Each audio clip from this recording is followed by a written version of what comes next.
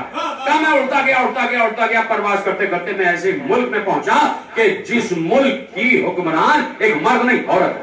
کیا کہنے. اور اس ملک کی تعریف کی اس نے, ملک سبا ہے اور کتنا خوبصورت ملک ہے, اور وہاں ایک خاتون حکمران ہے, اور کہا کہ میں نے ایسا تخت نہیں دیکھا جو تخت اس ملک کی حکمران کا تخت, حالانکہ جناب سلیمان کے تخت پر بیٹھ رہا اور کہہ رہا ہے کہ میں نے ایسا تخت نہیں دیکھا. اب جناب سلیمان نے یہ جو ملک لیا ہے نا, کوئی قبضہ کر کے نہیں لیا, لوٹ مار کر کے نہیں لیا, کسی کو غصب کر کے نہیں لیا, اللہ نے دیا. اللہ نے جناب سلیمان کو ملک دیا, اور اس ملک سے ہٹ کر کوئی یہ کہہ رہا ہے کہ ایسا تخت میں نے نہیں دیکھا, اتنا حسین تخت میں نے نہیں دیکھا. جناب سلیمان نے کہا کہ اچھا ہم اس تخت کو دیکھنا چاہتے ہیں, کون ہے جو اس تخت کو یہاں لے کے آئے؟ جناب سلیمان نے کہا. جناب سلیمان کی کابینہ پوری بیٹھی ہوئی ہے تخت پر, 3.5 میل لمبا 2.5 میل چوڑا تخت, 3.5 میل لمبا 2.5 میل چوڑا تخت, اس میں کرسی لگی ہوئی ہے, اس پر زعمائے سلطنت بیٹھے ہوئے ہیں, اس میں جنات بھی بیٹھے ہوتے تھے, اس میں ملائکہ بھی تھے, اس میں جناب سلیمان کی قوم سے تعلق رکھنے والے انسان بھی تھے, پوری کابینہ بیٹھی ہوئی ہے, سینکڑوں لوگ بیٹھے ہوئے ہیں, پرندوں نے سایہ کیا ہوا ہے, جنات نے تخت کو اٹھایا ہوا ہے, ہوا نیچے چل رہی ہے, اور ایسے میں جناب سلیمان تخت پر بیٹھے اور کہہ رہے ہیں کوئی ہے جو اس تخت کو لے کر آئے؟ قال عفریت من الجن, ایک جنوں میں سے ایک عفریت بولا, انا آتیک بہ قبل ان تقوم من مقامک, یا نبی اللہ اس سے پہلے کہ آپ کا دربار برخاست ہو میں لے آؤں گا. کیا کہنے. میں لے آؤں گا. کون بولا؟ عفریت, جن میں سے عفریت, صرف جن نہیں, جنات میں بھی عفریت. اب میرے آئمہ نے, میں اس لیے بار بار کہتا ہوں کہ کم از کم آئمہ کی سوانح حیات ہو, رسول کے 12 اماموں کو پڑھو. ہماری وجہ سے اہل تشیع کی دشمنی میں 12 اماموں کو نہ چھوڑو. ہم سے اختلاف اپنی جگہ, لیکن رسول کے جو وارثین ہیں ان کو پڑھو ضرور, پہلے سے لے کے اور آخری تک پڑھو ضرور, کہ کتنے بڑے اللہ کے رسول نے عالم چھوڑے ہیں اپنے پاس. آپ یعنی اس لیے پڑھو. اہل تشیع کی دشمنی میں یہ نہ کریں کہ 12 اماموں کے ذکر کو چھوڑ دیا جائے یا ان سے دور ہو جائے. ہماری دشمنی آپ رکھیے, لیکن ان ائمہ سے دشمنی نہ کریں کہ جن کی دشمنی اللہ کی دشمنی بن جاتی ہے, جن کی دشمنی اللہ کی دشمنی بن جاتی ہے. پڑھیں ضرور. تو اب امام نے بتایا کہ عفریت من الجن, جن بھی نہیں, جن میں عفریت کا یہ نہیں تھا کہ وہ وہیں بیٹھے بیٹھے کہیں غائب ہو جاتا اور غائب ہو کے وہاں جاتا اور پھر وہاں سے تخت لے کے آ جاتا. کا عفریت تھا, عفریت, اسے اپنی قوت کا اندازہ تھا. وَإِنِّي عَلَيْهِ لَقَوِيٌّ أَمِينٌ, اس کا لفظ ہے, اور میں اس بات پر قدرت رکھتا ہوں کہ میں لے کے آ جاؤں, لیکن اس وقت تک لاؤں گا جب دربار برخاست ہوگا. اور دربار برخاست ہونے میں ابھی 5-6 گھنٹے تھے, وہ 5-6 گھنٹے کا وقت لے لیا اس نے. تو کہا کہ یہ نہیں کر رہا تھا کہ وہ ایک دم جاتا اور لے کے آ جاتا, یعنی عفریت تھا تو اسے اپنی قوت رفتار کا پتا تھا, اسے اپنے ایک قدم سے دوسرے قدم کے فاصلے کا پتا تھا. وہ اپنے قدم سے چل کے جاتا اور ایک ایک قدم اس کا سینکڑوں میل طے کرتا. ایک قدم یہاں ہے تو دوسرا قدم 200 میل پہ پڑتا. اس فاصلے سے اس نے کہا کہ میں اس سے پہلے کہ دربار برخاست ہو جائے لے کے آ جاؤں. یہ ضروری ہے بتانا, اس لیے کہ اب جو اگلی آیت آ رہی آپ سمجھیں کہ میں نے یہ لفظ کیوں کہا اور معصوم نے کیوں کہا. میں نہیں کہہ رہا, معصوم کہہ رہا. جناب سلیمان نے کہا بہت دیر ہے, اور کوئی ہے جو لے کے آئے گا. یعنی جناب سلیمان سمجھتے ہیں کہ اس سے بھی پہلے آ سکتا ہے, اس سے بھی پہلے آ سکتا ہے. کہا کوئی ہے جو لے کے آئے گا. ایک بار قرآن نے کہا وَقَالَ الَّذِي وَمَنْ عِنْدَهُ عِلْمٌ مِّنَ الْكِتَابِ, وہ بولا جس کے پاس کتاب میں سے تھوڑا سا علم تھا, کتاب میں سے تھوڑا سا علم تھا. انا آتیک بہ قبل ان یرتد الیک طرفک, وہ بولا جس کے پاس کتاب کا علم بھی نہیں, کتاب میں سے علم تھا. اس نے کہا اس سے پہلے کہ آپ کی پلک جھپکے میں تخت لے آؤں گا. جس کے پاس کتاب پوری کتاب کا علم نہیں، کتاب میں سے تھوڑا سا علم. وہ بولا وقال الذی ومن عنده علم من الکتاب، جس کے پاس کتاب میں سے تھوڑا سا علم تھا وہ بولا کہ اے نبی اللہ اس سے پہلے کہ آپ کی پلک جھپکے، یرتد الیک طرفک، اس سے پہلے کہ آپ کی پلک جھپکے تخت یہاں ہوگا. معصوم نے کہا پلک جھپکی تخت آ چکا تھا، تخت آ چکا تھا، تخت آ چکا تھا. یہ جو بول رہا ہے نا جس کے پاس کتاب میں سے علم، یہ کوئی سلیمان کے برابر کا نبی نہیں ہے، یہ کوئی ایسا نہیں ہے جس پر کوئی اللہ کا صحیفہ نازل ہوا. اس لیے کہ جب نبی ہے اور نبی کا ایک وزیر ہے تو سب متفق علیہ ہیں کہ جناب سلیمان کے وزیر نے کہا آصف بن برخیہ، اور وہ نبی کا وزیر ہے، نبی نہیں ہے. تو چونکہ نبی نہیں ہے تو اس پر کتاب نازل بھی نہیں ہوئی. بھائی نبی ہے، چلو دو نبی ہیں یا دو رسول ہیں ایک دور میں، مثلا فرض کر لیا جائے. حالانکہ گزرا ہے ایک ایسا دور کہ جناب موسیٰ اور شعیب بھی ایک دور میں رہے، ایسے ادوار گزرے ہیں کہ جب ایک ایک دور میں دو انبیاء رہے ہیں. تو اب اگر دو نبی ہیں یا دو رسول ہیں ایک ساتھ تو ضروری ہے یا تو دونوں پر کتاب نازل ہو یا دونوں پر کوئی صحیفہ نازل ہو، تب رسول کہلائیں گے یا نبی کہلائیں گے. لیکن یہاں پر نبی نہیں ہے، نبی کا وزیر ہے، تو اس پر کوئی صحیفہ نازل ہونے کا تو سوال ہی پیدا نہیں ہوا. کہیں آپ بتائیے کہ آصف بن برخیہ پر اللہ نے کوئی کتاب نازل کی؟ جب سلیمان موجود ہے تو کتاب تو سلیمان میں نازل ہوگی نا، صحیفہ تو سلیمان میں نازل ہوگا، تو وزیر پہ کیسے نازل ہو جائے گا؟ تو وزیر بولا، نبی کا وزیر بولا اس سے پہلے کہ آپ کی پلک جھپکے تخت یہاں پر حاضر ہو جائے گا. اور معصوم نے کہا تخت آ چکا. تو کیا تھا آصف بن برخیہ کے پاس؟ کتاب میں سے علم. اب سمجھ میں آیا کہ یہاں بھی کتاب سے مراد کوئی صحیفہ نہیں ہے، یہاں بھی کتاب سے مراد وہی قوت ہے جس قوت کے ذریعے سے عیسیٰ بول رہے تھے. یہاں بھی کتاب سے مراد وہی قوت ہے جس قوت کے ذریعے سے عیسیٰ مردوں کو زندہ کر رہے تھے. اور اسی کتاب کی قوت کے ذریعے سے آصف بن برخیہ نے سینکڑوں ہزاروں میل دور سے تخت پلک چھپکتے میں منگوا لیا. بات واضح ہو گئی کہ کتاب سے مراد وہ نہیں جو ہم اور آپ سمجھ رہے ہیں. کئی معانی و مفہوم ہیں اور یہاں پر جو معنی وہ آپ کے حوالے کر رہا ہوں. کیسے پتہ چلے کہ یہ کتاب ہے کیا؟ یہاں پر لفظ کتاب کے معنی و مفہوم کیا نہ پتہ چلتا دنیا کو.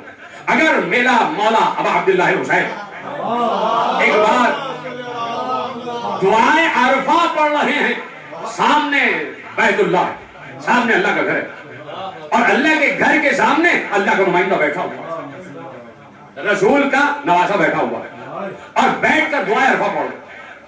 اور دعائیں عرفہ پڑھتے پڑھتے ایک بار میرا مولا حسین نے ایک لفظ کہا وَبِإِسْمِكَ الَّذِي بِهِ أَحْيَا عِيسَى ابْنَ مَرْيَمَ الْمَوْتَى تُكَلِّمُ النَّاسَ فِي الْمَهْدِ وَكَهْلًا.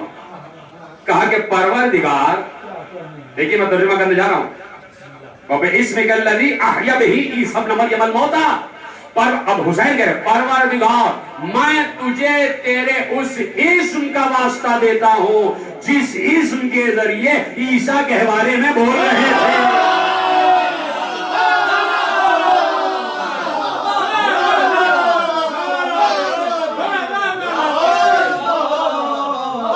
جس اسم کے ذریعے عیسیٰ کے بارے میں بول رہے تھے، جس اسم کے ذریعے عیسیٰ مردوں کو زندہ کر رہے تھے، جس اسم کے ذریعے امام حسین کہہ رہے ہیں عیسیٰ بیماروں کو شفا دے رہے تھے، نابیناؤں کو بینائی دے رہے تھے. اس کا مطلب ہے کہ عیسیٰ کے پاس اسم ہے اور اس اسم کو اللہ نے کتاب کے نام سے یاد کیا. جناب عیسیٰ کے پاس اسم ہے، اسم، اور اس اسم کو اللہ نے کتاب کے نام سے یاد کیا ہے، جسے امام حسین نے یہ قضیہ حل کر دیا کہ پروردگار اس اسم کا واسطہ جس اسم کے ذریعے عیسیٰ کلام کر رہے تھے، عیسیٰ مردوں کو زندہ کر رہے تھے، عیسیٰ نابیناؤں کو بینائی دے رہے تھے، عیسیٰ مبروسوں کو شفا دے رہے تھے، تجھے اس اسم کا واسطہ. اس کا مطلب ہے اسم کا مطلب کتاب. اور اب مانے کیا ہوئے؟ میں اللہ کا بندہ ہوں، اللہ نے مجھے اسم آدم دیا. آسانیت کتاب، اللہ نے مجھے اسم آدم دیا، وجعلنی نبیّا، اور مجھے نبی بنایا ہے. تو اب اسم بات ختم ہو گئی اور بات یہیں سے بالکل آخری مرحلے میں آ رہی ہے اور کل سے یہ گفتگو آگے بڑھ جائے گی. اب اسم، یہ اسم کیا ہے؟ اسم کیا ہے؟ یہ قضیہ بھی حل کیا امیر المومنین نے، رسول کے وارث نے، رسول کے علم کے وارث نے، صاحب ممبر سلونی نے، اور بیٹھا ہوا ہے رسول کا وارث ممبر سلونی پر، ممبر کوفہ پر، اور گفتگو ہو رہی ہے، اور گفتگو ہوتے ہوتے جب انبیاء پر بات آ گئی، اور جب بات آئی اس پر کہ جو جناب سلیمان کا وزیر ہے آصف بن برخیہ پر، تو علی نے اس مرحلے کو حل کرتے ہوئے آگے کہا کہ دیکھو کوئی نبی ایسا نہیں آیا جسے اللہ نے اسم نہ دیا، جسے اللہ نے اسم کا علم نہ دیا ہو، علم نہ دیا ہو۔ کہ کسی نبی کو 2 اسم کا علم دیا، کسی کو 4 اسم دیے، کسی کو 10 دیے، کسی کو 15 دیے، کسی کو 22 اسم کا علم دے دیا۔ کہا کہ سب سے زیادہ 22 اسم کا علم جس نبی کو دیا، اس سے زیادہ کسی کو علم نہیں دیا۔ اور کہا ہمیں اللہ نے، اللہ کے 73 اسماء اعظم ہیں، کسی کو 2 اسم دیے، کسی کو 4 دیے، کسی کو 8 دیے، کسی کو 15 دیے، کسی کو 22 دیے، ہمیں اللہ نے 72 اسماء اعظم ہیں۔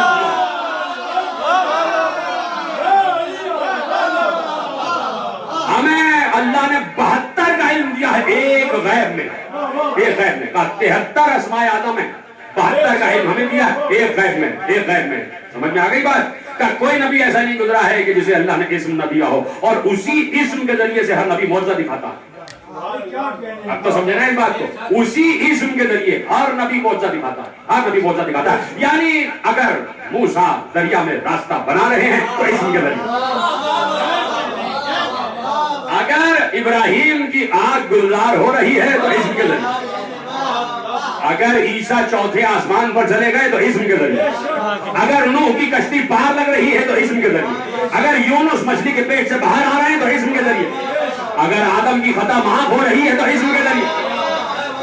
ہر نبی کو اللہ نے اسم دے دیا، وَعَلَّمَ آدَمَ الْأَسْمَاءَ كُلَّهَا، یہاں تو اسم کی بات ہی کر دی اللہ نے۔ ہر نبی کو اللہ نے اسم کا علم دیا، اور کہا ہمیں اللہ نے 72 اسم کا علم دیا، ایک پردہ غیب میں رکھ دیا، ایک پردہ غیب میں رکھ دیا۔ اب وہ قرآن جو کہہ رہا تھا وَقَالَ الَّذِي وَمَنْ عِنْدَهُ عِلْمٌ مِّنَ الْكِتَابِ، وہ بولا جس کے پاس کتاب میں سے تھوڑا سا علم تھا، اسی قرآن نے کہا وَقَالَ الَّذِينَ كَفَرُوا لَسْتَ مُرْسَلًا، یہ کافر آپ کے پاس آگے کہتے ہیں کہ آپ رسول نہیں ہیں، ان سے کہہ دیجئے قُلْ كَفَى بِاللَّهِ شَهِيدًا بَيْنِي وَبَيْنَكُمْ، میرے اور روکیے میں نے آیت، ان سے کہہ دیجئے کہ تمہارے اور میرے درمیان میری رسالت کا ایک گواہ اللہ۔ دیکھیں یہ منظر نامہ پہلے سمجھیں آپ، وہ کافر آگے یہ کہہ رہے ہیں آپ رسول نہیں ہیں، رسول پر الزام لگ رہا، یہ کافر کھڑے ہیں، یہ رسول کھڑا، یہ رسول بیٹھے، اور رسول پر الزام لگ رہا ہے آپ مرسل نہیں ہیں۔ اللہ کہہ رہا ہے آپ کہہ دیجئے قل کفا باللہ، میرے لیے اللہ کافی ہے، میرا گواہ اللہ ہے، میری رسالت کا گواہ اللہ ہے، باقی ختم ہو جاتی۔ کیا اللہ کافی نہیں ہے؟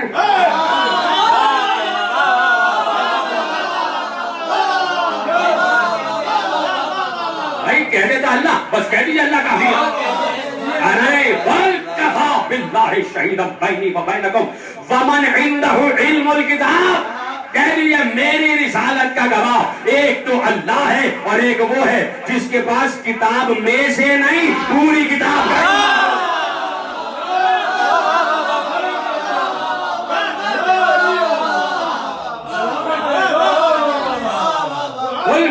کفا باللہ، اللہ نے کہہ دیا صرف اللہ کافی نہیں، رسول کی رسالت کا گواہ صرف اللہ کافی نہیں ہے، خود اللہ کہہ رہا۔ جب اللہ کہہ دے کہ اللہ کافی نہیں ہے تو پھر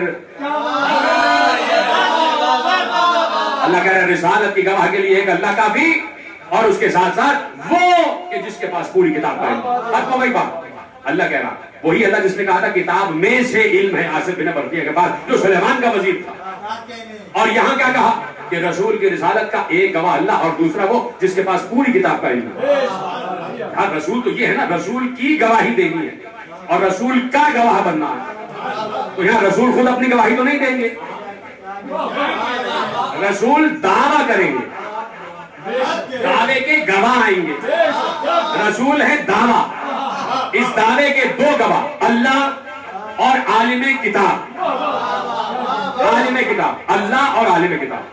اللہ کو تو سب جانتے ہیں، کیا کہنے، اللہ کو تو سب جانتے ہیں نا۔ اب رسول کی رسالت کا دوسرا گواہ تلاش کرو، وہ عالم کتاب ہے کون؟ رسول کی رسالت کا ایک گواہ اللہ، اچھا یہ قرآن کی آیتیں پڑھ رہا ہوں. ہماری اس امت میں اور خصوصاً پاکستانی امت میں بہت سے احمق اور جاہل اور بہت سے غیر عالم لوگ ایسے ہیں کہ جن کو یہ پتہ ہی نہیں ہے کہ یہ قرآن کی آیتیں پڑھی جا رہی ہیں. تو میں آیتیں پڑھ رہا ہوں اور جن کی سمجھ میں نہیں آ رہی وہ اسی وقت اینڈرائڈ کا قرآن کھولیں اور کوئی ایک لفظ داخل کر دیں, کفا لفظ داخل کریں, یہ آیت آ جائے گی. قل کفا باللہ شہیدم بینی و بینکم ومن عندہ علم الکتاب. میری رسالت کے 2 گواہ ہیں, ایک اللہ اور ایک وہ جس کے پاس پوری کتاب کا علم. ختم ہو گئی بات. جا کے پڑھو, ابن حجر اسقلانی نے الاصابہ فی تمیز الصحابہ میں لکھا, ابن حجر شافعی نے شوائط محرقہ میں لکھا. نوٹ کر لیں حوالے دار, ابن حجر اسقلانی الاصابہ, ابن حجر شافعی شوائط محرقہ. سلیمان قندولی نے, سب علماء اہل سنت, سلیمان قندولی نے ینابیع المودت میں لکھا. جامع الصغیر میں جلال الدین سیوطی نے لکھا. در منصور میں جلال الدین سیوطی نے لکھا. الاتقان فی علوم القرآن میں پھر جلال الدین سیوطی نے لکھا. ہر عالم اہل سنت نے لکھا جس کے پاس پوری کتاب کا علم ہے وہ ابو طالب کا بیٹا علی ہے.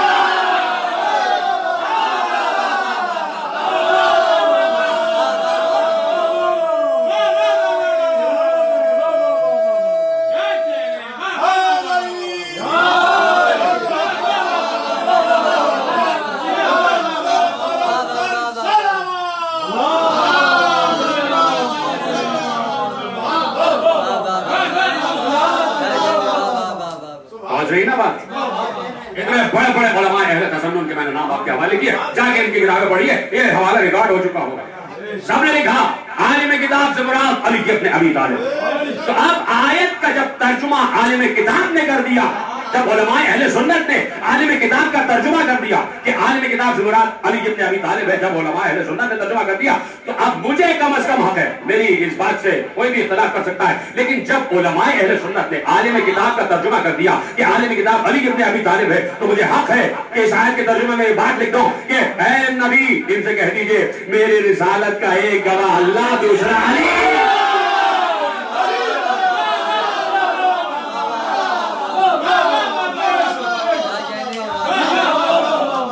میری رسالت کا ایک گواہ اللہ اور دوسرا علی. اور اسی لیے پیغمبر نے کہا 2 گرم قبر چیزیں چھوڑ کر جا رہا ہوں, ایک کتاب اور ایک میری عطرت و اہل بیت جو میرا ہی ٹکڑا ہے, میرا ہی ٹکڑا ہے. میرے وہ اہل بیت کہ جن سے میرا دور کا واسطہ نہیں ہے, میرے خون کا, میرے جسم کا واسطہ.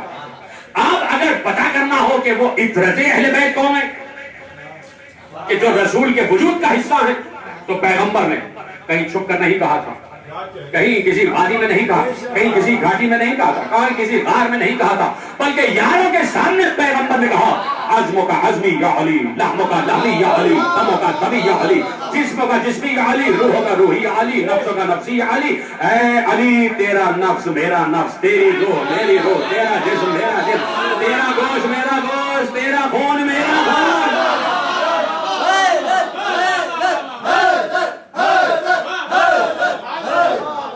جب پیغمبر نے کہہ دیا کہ یہ علی میرا جسم ہے, علی میرا وجود ہے, علی میرا نفس ہے, علی میرا خون ہے, علی میرا لہو ہے, علی میرا گوشت ہے, تو اس کا مطلب ہے کہ پیغمبر یہی بتا رہے ہیں کہ میں 2 گرم قدر چیزیں چھوڑ کے جا رہا ہوں, ایک قرآن اور ایک میرے وجود کا حصہ یعنی علی.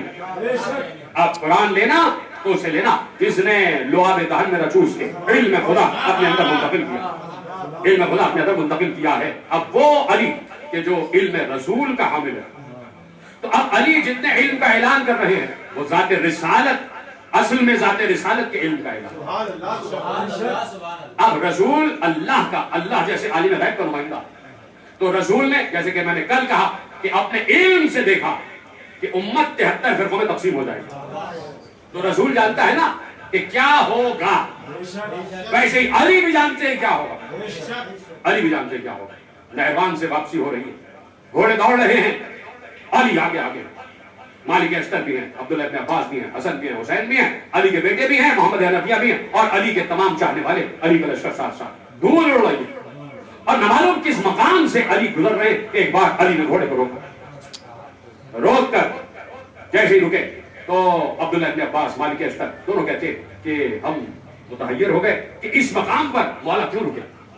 ابھی تو کوفہ دور ہے, اس مقام پر کیوں رکے؟ کہا گرد بیٹھ جائے تو ہم اپنے مولا سے پوچھیں, کیونکہ گرد اٹھی نا, سارے گھوڑے جب رکے تو گرد اٹھی. جیسے گرد بیٹھی تو مالک اشتر کہتے ہیں کہ میں اپنے مولا کے نزدیک گیا کہ پوچھوں کہ مولا یہاں رکے کیوں.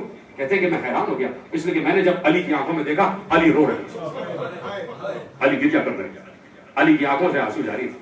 ہم نے گردن جھکا کے کہا یا علی اس وقت رونے کا کیا سبب ہے, اس مقام پر کیوں رکے؟ ایک بار حسن اور حسین دونوں اتر چکے تھے. سارے اساتذہ سے کہا دیکھنا چاہتے ہو, پوچھ رہے ہو کیوں رکا, سننا چاہتے ہو یہ کون سا مقام ہے؟ ایک بار حسین ابن علی کی گردن میں ہاتھ ڈالا اور لے کر کے چلے. اصحاب پیچھے پیچھے ہیں اور علی روتے جا رہے ہیں, سینے پہ علی کے ہاتھ ہیں اور ہاتھ مار مار کے ایک مقام پر رک کر کہتے ہیں سنو یہاں ہمارے اونٹ بٹھائے جائیں گے. قرآن کے نزدیک پہنچے, یہاں ہمارے خیمے لگائے جائیں گے. آگے بڑھتے جا رہے ہیں, آگے بڑھتے جا رہے ہیں, اور ایک بار لوگ چیخ مار کے رو دیے کہ جب علی نے کہا یہاں عباس کا دایاں سانہ کٹے گا, یہاں عباس کا بایاں سانہ کٹے گا. علی روتے روتے آگے بڑھ رہے ہیں اور ایک بار علی نے جگر کو تھام کر کہا یہاں میرا بیٹا حسین علی اکبر کے جگر سے برچی کا پھل کھینچے گا. آگے بڑھے, علی چیخ مار کے روئے, کہا یہاں حسین کے ہاتھوں میں 6 ماہ کا بچہ علی اکبر ہوگا. سب اصحاب رو رہے ہیں. آخری جملے تقریر کے ایک مقام پر علی بیٹھ گئے. بیٹھنے کے بعد خاک کو علی ہاتھ چومنے لگے, چوم رہے تھے, سر پہ رکھا, اپنے گریبان کو چاک کیا, ماما پھینک دیا. پوچھنے والے نے پوچھا یہ کون سا مقام؟ حسین کو سینے سے لگا کر کہا یہاں حسین کے گلے پر 13 ضربیں چلیں گی, حسین کا گلا قطع ہو جائے گا, حسین کا سر موقع سے نہ پر آ جائے گا.